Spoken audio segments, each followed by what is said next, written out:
जय श्री राम। नमस्कार भक्तगणों। आप रामायण में माता सीता और प्रभु श्री राम की को विशेष रूप से पूजा जाता है वो तो जानते हैं। श्री राम जी के जन्म के बारे में भी सभी जानते हैं, लेकिन माता सीता का जन्म का रहस्य सभी को पता नहीं है। आज हम आपको बताने जा रहे हैं, मन से सुनिएगा। हिंदू धर्म के सबसे पवित्र ग्रंथ माना जाता है रामायण। इसके सभी पात्रों का अलग अलग महत्व है। प्रभु श्री राम को हम भगवान के रूप में पूजते हैं और माता सीता जी को उनके साथ हमेशा पूजा जाता है। माता सीता प्रभु श्री राम की अर्धांगिनी थी और महाराज जनक की पुत्री थी। उन्हें लक्ष्मी जी का अवतार ही माना जाता है। ऐसा कहा जाता है कि विष्णु के अवतार के रूप में भगवान श्री राम ने धरती पर अवतार लिया, तब माता सीता ने लक्ष्मी के अवतार के रूप में जन्म लिया। उनकी महिमा ऐसी है कि आज प्रभु श्री राम से पहले देवी सीता का नाम लिया जाता है। यदि हम माता सीता के जन्म की बात करें तो आज भी उनके जन्म को लेकर कई कथाएं प्रचलित है। सीता जी का जन्म एक रहस्य है। उनके जन्म से जुड़ी बातों का पता लगाने के लिए हमने पंडित रमेश भोजा द्विवेदी जी से बात की। तो आइए आपको बताते हैं उनके जन्म की रहस्यों के बारे में। पौराणिक कथाओं के अनुसार माता सीता भगवान जनक को जमीन के नीचे मिली थी। महर्षि वाल्मीकि जी की रामायण के अनुसार राजा जनक के समय एक बार मिथिला राज्य में अकाल पड़ गया। ऋषियों ने राजा जनक से यज्ञ के आयोजन करने के लिए कहा, जिससे वर्षा ही हो और उनका कष्ट दूर हो। यज्ञ की समाप्ति के अवसर पर राजा जनक अपने हाथों में से हल लेकर खेत जोत रहे थे। तभी उनके हल का नुकीला भाग, जिसे शीत कहते हैं, किसी कठोर चीज से टकराया और हल वही अटक गया। जब उस स्थान की खुदाई की तब एक कलश मिला जिसमें एक सुंदर कन्या थी। राजा जनक ने उस कन्या को कलश से बाहर निकाला और उसे अपनी पुत्री के रूप में स्वीकार किया। जनक की पुत्री उस समय निसंतान थी, इसलिए बेटी को पाकर वह अत्यंत प्रसन्न हुई। क्योंकि हल के उस हिस्से से टकराकर माता सीता मिली थी, जिसे सीत कहा जाता है, इसलिए ही उनका नाम सीता रखा गया। वही जनक पुत्री के रूप में उन्हें जानकी कहा गया।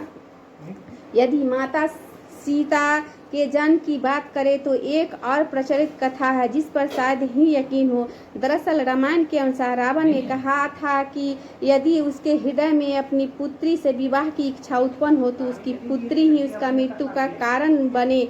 इसी बात को सही साबित करने के लिए एक बार गृहसमत नाम के ऋषि देवी लक्ष्मी को पुत्री रूप में पाने के लिए हर दिन मंत्रोच्चार के साथ कुश के अग्रभाग से कलश में दूध की बूंदें डालते थे। एक दिन जब ऋषि आश्रम में मौजूद नहीं थे तब रावण वहां आया और वहां मौजूद ऋषियों को मारकर उनका रक्त कलश में भर लिया। इस कलश को रावण ने अपने महल में छिपा दिया। उस समय रावण की पत्नी मंदोदरी उस कलश को लेकर बहुत उत्सुक थी। एक दिन जब रावण महल में नहीं था तब मंदोदरी ने उस कलश को खोलकर देखा। मंदोदरी कलश को उठाकर उसमें रक्त रखा हुआ रक्त पी गई, जिससे वह गर्भवती हो गई। मंदोदरी का यह भेद किसी को पता न चले, इसलिए वह लंका से बहुत दूर अपनी पुत्री को कलश में छुपाकर मिथिला भूमि में छोड़ आए। इस प्रकार सीता जी का जन्म हुआ और वो रावण की पुत्री होने के साथ उनकी मृत्यु का कारण बनी। देवी सीता के जन्म की कथा वेदवती नाम की एक ब्राह्मण कन्या से संबंधित, जिसका उल्लेख ब्रह्मव्रत पुराण में मिलता है। इस कथा के अनुसार एक समय वेदवती भगवान विष्णु को पति के रूप में पाने के लिए तपस्या कर रही थी। हिमालय पर भ्रमण करते हुए रावण की नजर वेदवती पर पड़ी और उसके मन में वेदवती से विवाह का विचार आया। वेदवती रावण से बचने के लिए ऊंचाई से कूद गई और मृत्यु के समय वो रावण को श्राप दे गई कि आगे के समय में वो पूर्व जन्म लेकर रावण की पुत्री बनेगी और उसकी मृत्यु का कारण बनेगी। माता सीता का जब जन्म हुआ तब मृत्यु के भय से रावण ने उसे धरती पर एक कलश में रखकर गाड़ दिया। माता सीता का जन्म वास्तव में एक रहस्य है और उनके जन्म की सही कथा जो कुछ भी हो, लेकिन उन्हें श्री राम के साथ पूजा जाता है। दोस्तों भक्तगणों, आपको अगर यह कहानी अच्छी लगी तो आप लोग इसको शेयर करें, कमेंट करें और अपना विचार साझा करें। जय श्री राम, जय हिंद, जय भारत। जय सीता मैया की, जय श्री रामचंद्र की जय।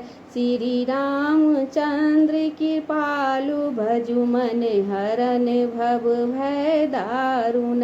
नभ कांच लोचन कांच मुख कर कांच पद कांचारुणम। कांदर्प अग्नि अमित छवि नव नील नीरद सुंदरम।